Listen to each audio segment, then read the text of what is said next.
Hi students, today we'll be discussing the physiology of digestion. In the previous sessions we were discussing the alimentary canal followed by digestive glands. Let's discuss the physiology of digestion. That is how the digestion actually occurs. That's the present topic. Digestion is of two types. Digestion, two types. One is the mechanical digestion. Other is a chemical process of digestion or biochemical process of digestion, here called as hydrolysis. In the previous sessions we already discussed, isn't it? Chemical process, hydrolysis, all these things, and that's aided by hydrolytic enzymes. Hydrolytic enzymes. And these are called as biocatalysts, different enzymes, pepsin, trypsin, all these things, isn't it? Next one is a mechanical digestion. That is also called as physical process. That is physically the digestion occurs. Example is chewing or mastication. Chewing or mastication. Other is peristalsis and so on. These are the different processes of mechanical or physical digestion, mastication or chewing in the buccal cavity. Next one is peristalsis. In the various parts of the alimentary canal takes place a wave of contraction, that's why peristalsis, and chemical process is accomplished by hydrolytic enzymes. So we'll be discussing one by one in detail into the various parts of the alimentary canal, how this occurs actually, okay?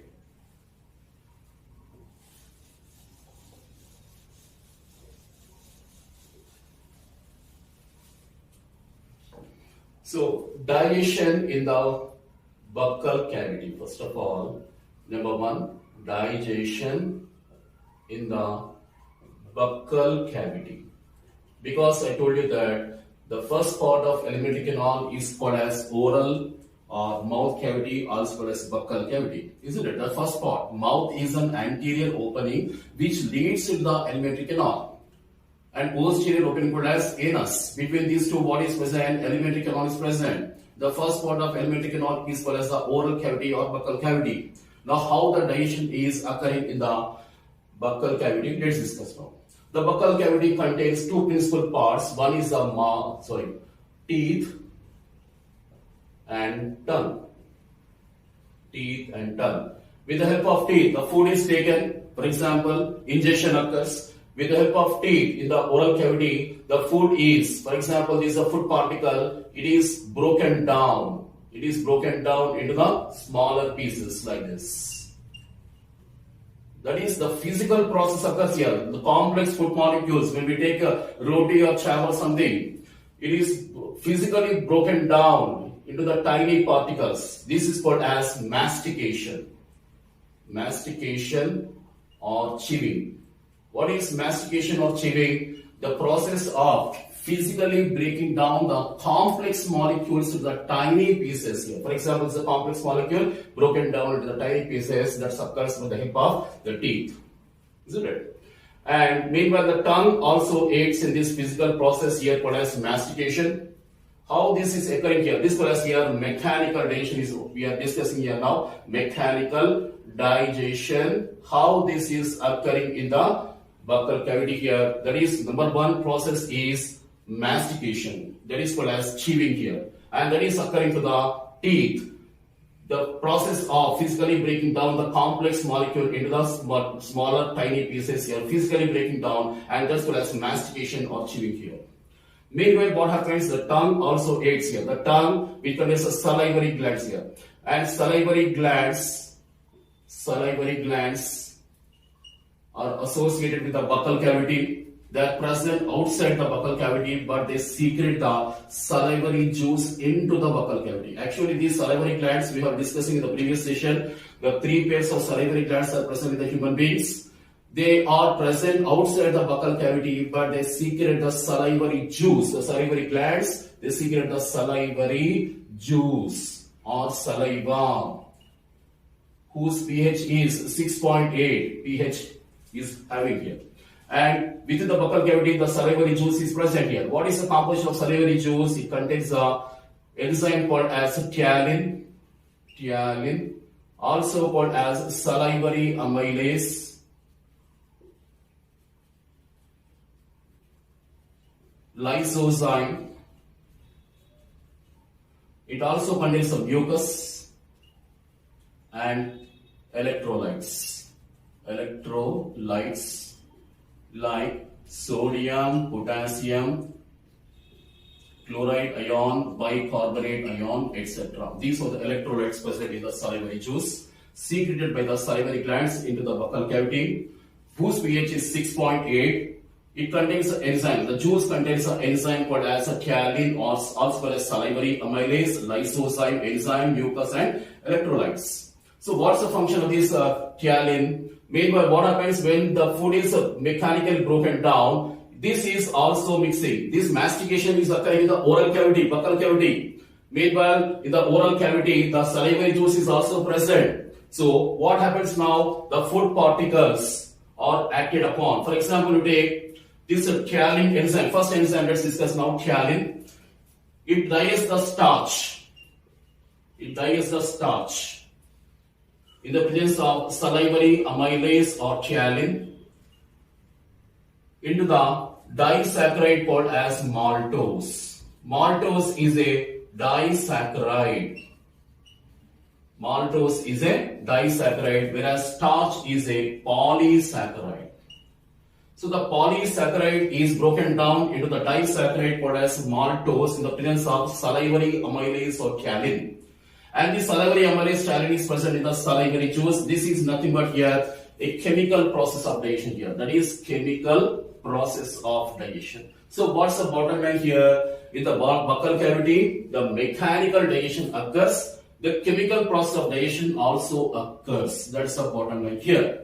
Mechanical digestion occurs by mastication, and the chemical process of digestion occurs by which one? By the secretion of the salivary amylase kaolin, which is present in the salivary juice. Like this, 30% of starch. 30% of starch is digested in the buccal cavity itself. That is here the chemical process of digestion is initiated in the buccal cavity itself. That is a very important point. Chemical process of digestion is initiated in the buccal cavity itself because of this enzyme here. Clear, students? So after this physical breakdown and this chemical process of here breaking down, some process of digestion is occurring, partial digestion, and it must be now what is the next function of this one buccal cavity? The buccal cavity also contains a tongue. The tongue, one of the function of tongue is to push this partially digested food, because meanwhile what happens, the food particles are here like tiny pieces. The large food particle is broken down into the tiny pieces, isn't it? So all these are glued together, adhered together, sticking together here like this by the secretion of the mucus. This is the mucus, because the salivary juice also contains some mucus. So this mucus sticks, adheres, glues all these tiny particles, and it forms into a ball-like food called as bolus. Bolus is formed in the buccal cavity. Once the bolus is formed, then the tongue pushes this bolus through the pharynx. Now next part is the pharynx, how the food is moved to the pharynx. Let's discuss now.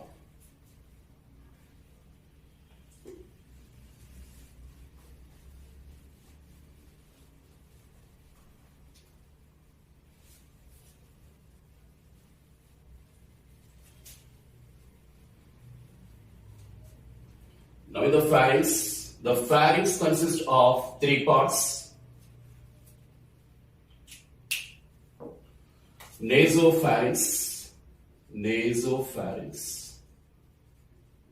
oropharynx, and laryngopharynx.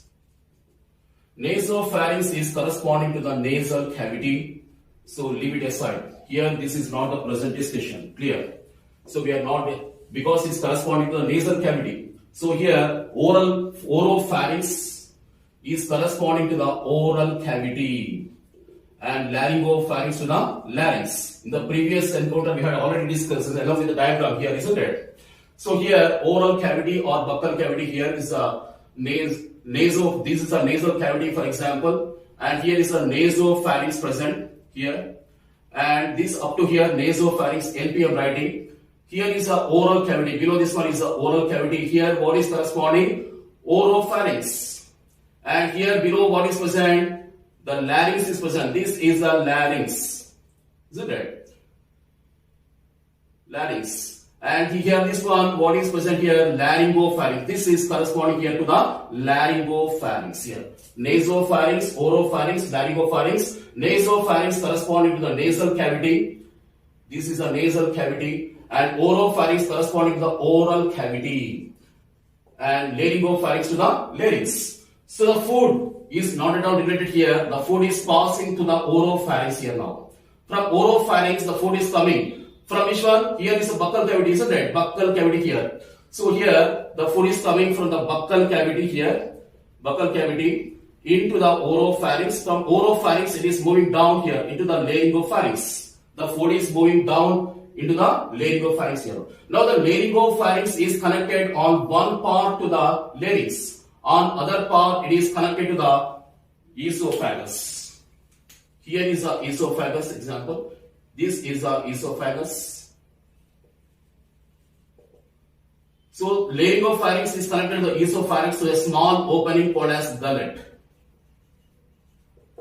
It's not passing from the laryngopharynx. The food is not passing into the larynx. Because the laryngopharynx is connected to the larynx also through the glottis. A small opening called as glottis is present. Glottis. And glottis is covered by epiglottis. Once we take the food, the glottis is closed by the epiglottis. So the food is passed not into the larynx. Because of the closure of this epiglottis, the food is passed from laryngopharynx only into the esophagus through the gullet. So where is the food now? The food is present in the esophagus. The food is present in the esophagus. Clear, students?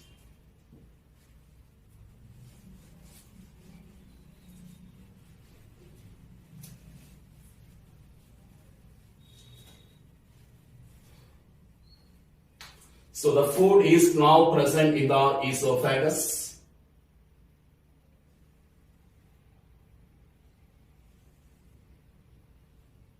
So this is the esophagus. Here the pharynx we are discussing here. We are not bothered with this pharynx now. Just I'm drawing from esophagus onwards. Esophagus. And this is stomach. Once the food is passed here, for example, is the esophagus, it has to move down.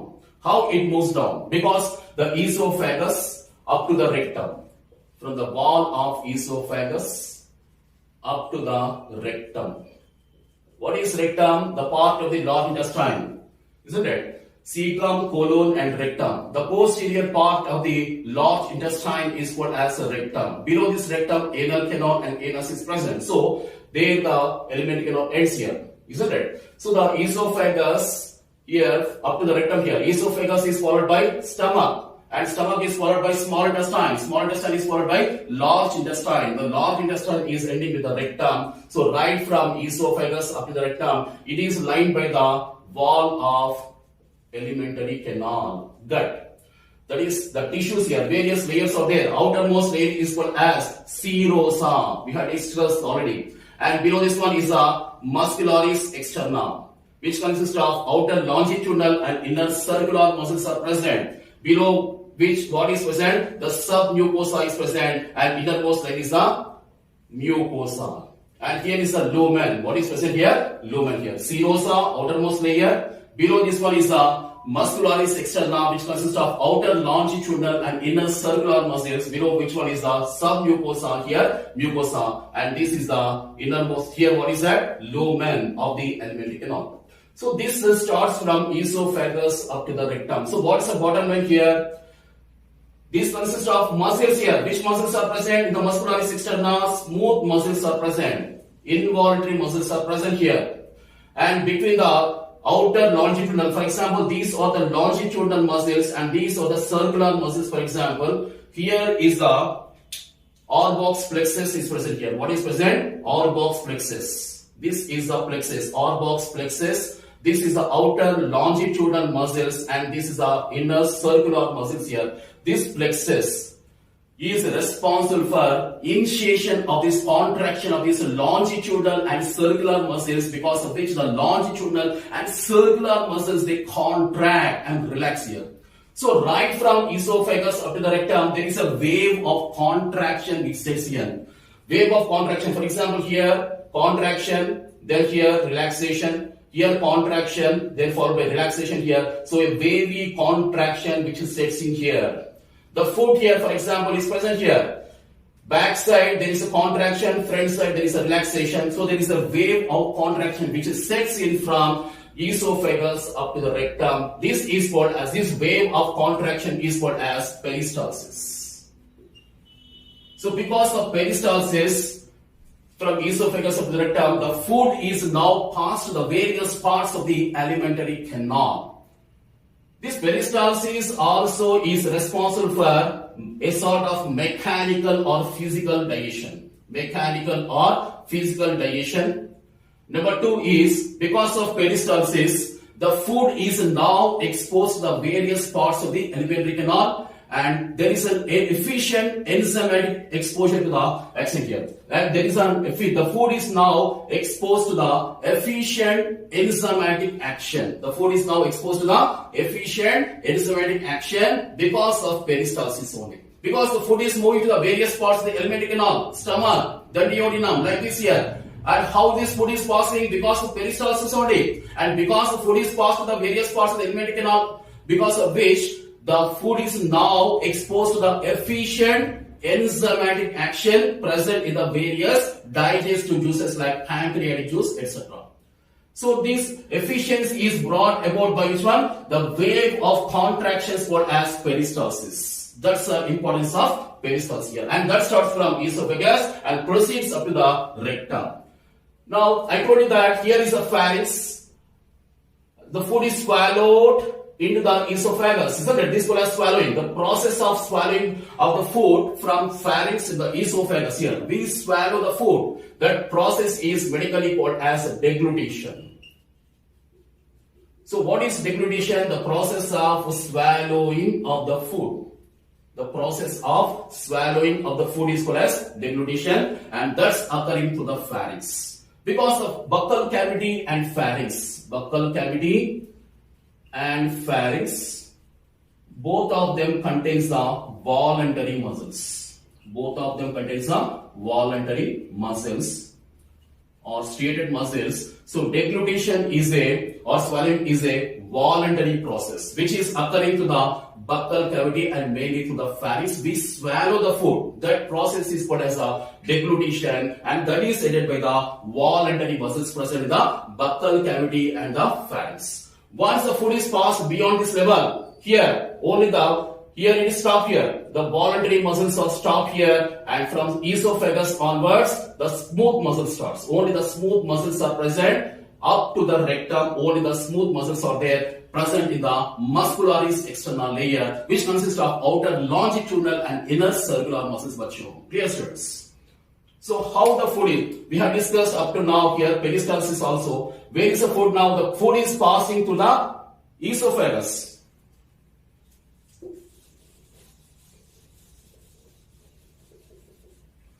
So the food passes to the esophagus, and esophagus is lined by the epithelium called as non-keratinized stratified squamous epithelium. Non-keratinized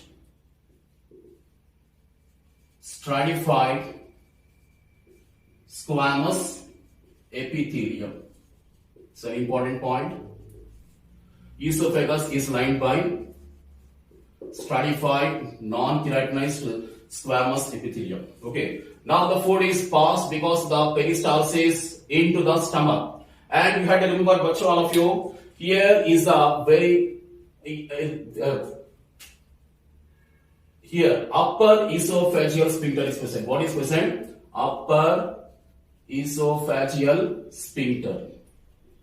Sphincter is a muscle which regulates the passage of food only in the forward direction but not in the backward direction, isn't it? So here between the pharynx and the esophagus there is an upper esophageal sphincter is present. The food is passed here to the esophagus. No significant digestive activity occurs in the esophagus. Just it is a food passage, food pipe through which the food is conducted from pharynx into the stomach here. That's the esophagus.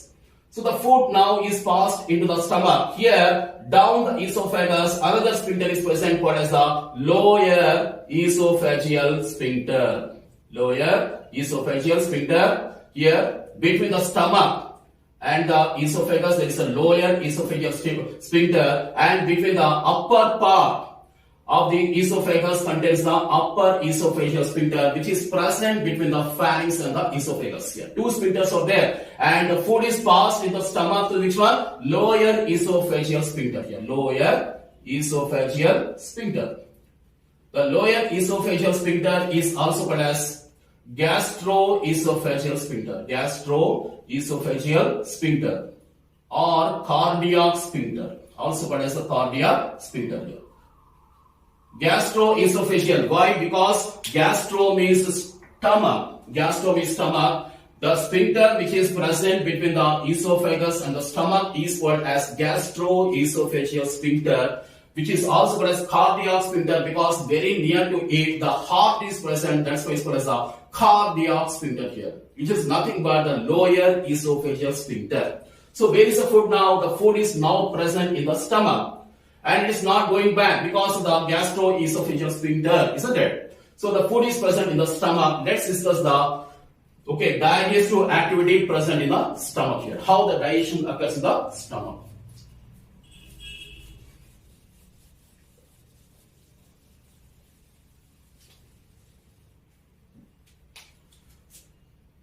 So digestion in the stomach.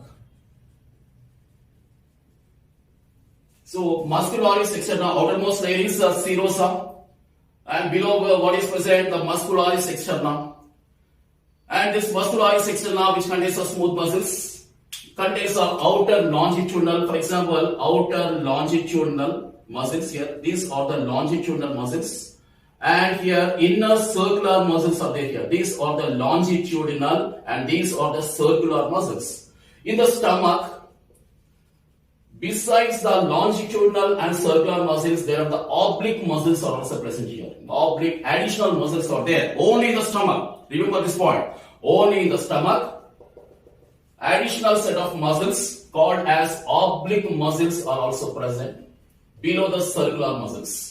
But whereas in the rest part, right from esophagus up to the rectum, only longitudinal circular present. Oblique muscles are absent. But these oblique muscles are present below the circular muscles only in the stomach. It's a very important point. And because of which the strong contractions occur only in the stomach. And this strong wave of contractions of peristalsis which occur in the stomach are called as churning movements here. Churning, very strong churning movements occur in the stomach. When compared to the intestine, the strong churning movements occur in the stomach, which acts as a physical process of digestion. Is nothing but mechanical digestion occurs in the stomach because of these churning movements here, along with the chemical process digestion which occurs in the stomach. What is the chemical process of digestion which occurs in the stomach? Let's discuss now. Clear?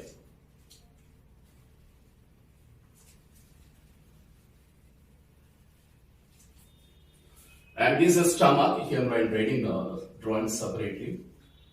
This stomach mucosa, here is the stomach mucosa, for example, this is the mucosa because here serosa, muscularis externa, submucosa, here is a mucosa, isn't it? Here is a mucosa.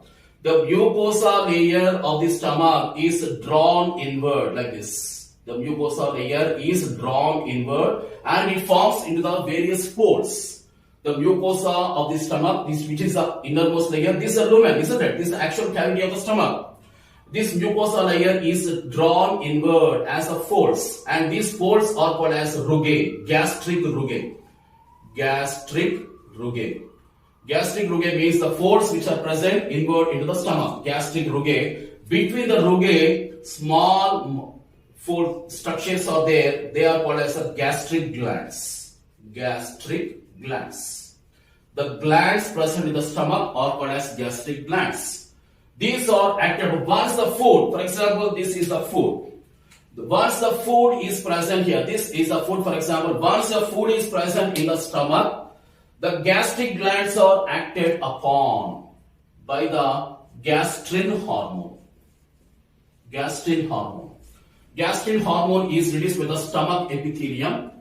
The stomach epithelium, the epithelial tissue which is present in the stomach epithelium, releases the gastrin hormone, which stimulates the gastric glands so that the gastric glands releases the gastric juice. Gastric juice. The juice which is poured into the stomach for the partial digestion of stomach is called as the gastric juice. Now, what's the composition of gastric juice? Let's discuss now. The composition of the gastric juice.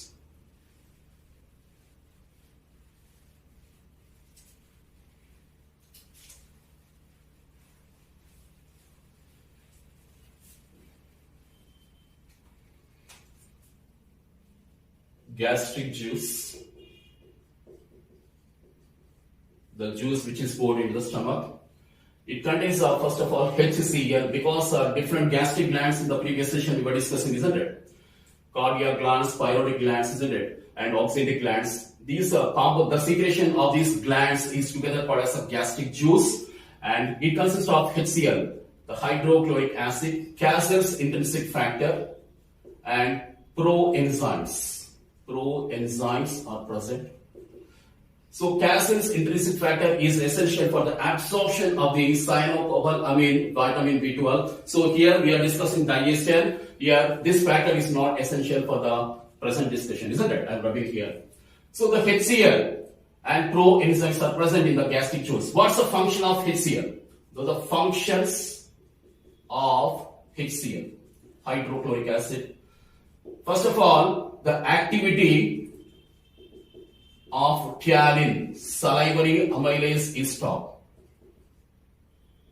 The activity of salivary amylase, because in the oral cavity, the salivary amylase ptyalin is present, which acts in the starch. So first of all, the HCl stops the activity of the ptyalin salivary amylase. That's the first function. Second function is HCl kills the microorganisms, bacteria. Kills the microorganisms, bacteria present in the food. This food may be containing some bacteria. They are killed by the action of the HCl. That's the second function. And the third, the most important function is the proenzymes. What are proenzymes? Zymogens. The enzymes present in the gastric juice are in the inactive form. They must be activated. And how they are activated with the action of the HCl? For example, activation of proenzymes. Activation of proenzymes. These are the crucial functions of HCl. Activity of the ptyalin is stopped. HCl also kills the microorganisms, example bacteria. And HCl activates the proenzymes. What are proenzymes? The inactive form of enzymes present in the gastric juice are called as the proenzymes. Now, what are these proenzymes? Let's discuss here now. Proenzymes are two mainly. One is pepsinogen and prorenin. Pepsinogen and prorenin are called as proenzymes, which are inactive states called as zymogens here. They must be activated. Only upon activation the enzyme is acted upon on the food. Otherwise no. So the proenzyme, for example, pepsinogen,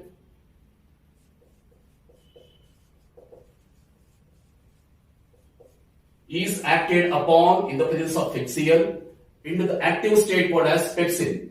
This is the inactive form. This is the active form. The inactive pepsinogen proenzyme is converted to the active enzyme called as pepsin only in the presence of HCl. Likewise, the prorenin is also acted upon by HCl into the renin. Okay. And next one is, once a pepsin is formed, pepsinogen is converted into pepsin in the presence of pepsin. So this is an example of autocatalysis. Autocatalysis. What is autocatalysis? See here, the enzyme pepsin is formed in the presence of pepsin. The inactive form pepsinogen is converted to active form pepsin in the presence of pepsin. That's an example of autocatalysis, means self-catalysis occurs here. That's an example here. Okay, students. Now, what's the function of these enzymes called as pepsin and renin? Let's discuss now.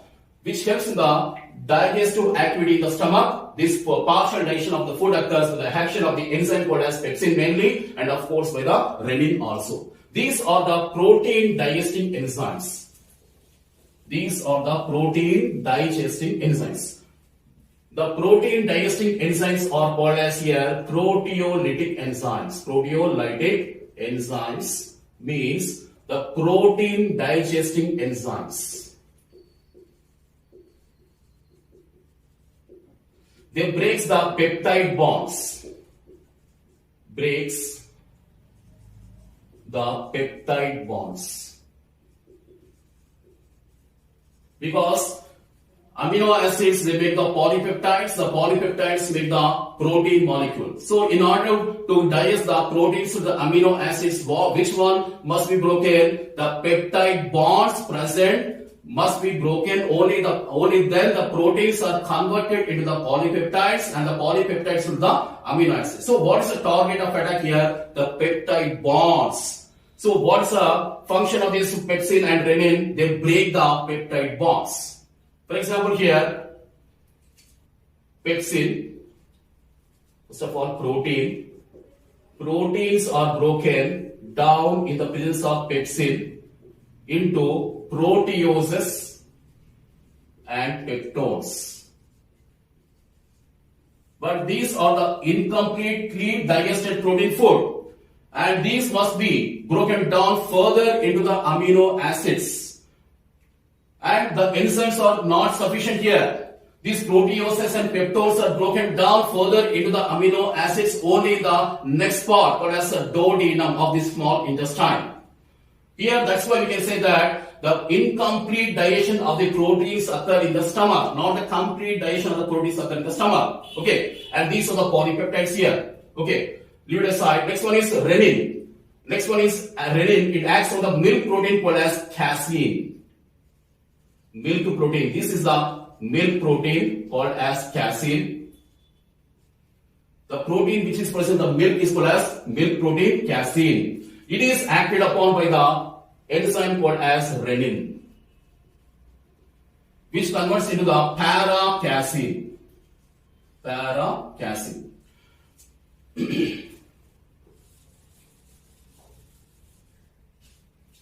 Para-casein, this is the first one. Next one is the para-casein in the presence of calcium salts is broken down into the calcium para-casein. Calcium para-casein. So para-casein in the presence of calcium salts is broken down into the byproduct here, incompletely divided digested byproduct called as calcium para-casein. This process of formation is called as curdling of the milk. Curdling of milk. So what is curdling of milk? The process of formation of the calcium para-caseinate is called as curdling of the milk.